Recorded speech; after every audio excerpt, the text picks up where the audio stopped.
सभी को मेरा नमस्कार। आज हम पढ़ेंगे सामंतवाद के बारे में। मध्यकालीन यूरोपीय समाज की एक महत्वपूर्ण विशेषता सामंतवाद का उत्थान थी।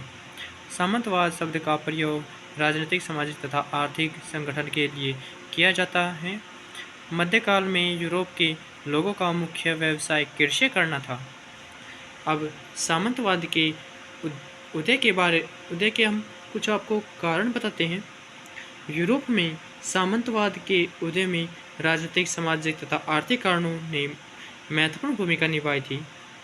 सामंतवाद के उदय के मुख्य कारण इस प्रकार थे। केंद्रीय शक्ति का, इसको काट रखा है यहाँ से तक, ठीक है, ये का है का पतन। सामंतवाद के उत्थान का सामंतवाद के उत्थान का सबसे महत्वपूर्ण कारण केंद्रीय शक्ति का पतन था। रोमन सम्राट सारमा की मृत्यु के पश्चात केंद्रीय शक्ति का अंत हो गया। अब हम पढ़ेंगे अराजकता एवं अशांति के बारे में। आपको कुछ बताता हूँ मैं।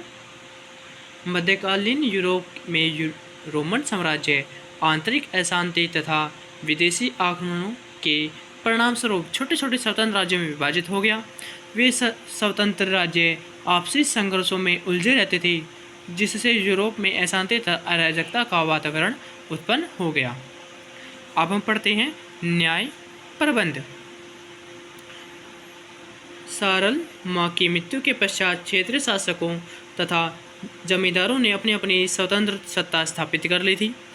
ये स्वतंत्र शासक अपने अपने राज्यों में सम्राट की सभी प्रकार की शक्तियों का प्रयोग करते थे। इन्होंने अपने राज्यों या जागीरदारों में शक्तिशाली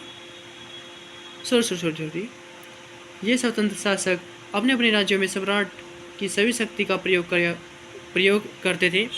इन्होंने अपने राज्यों या जागीरों में शक्तिशाली दुर्ग बना लिए थे, जहाँ वे सेना की सेवा भर्ती करते थे।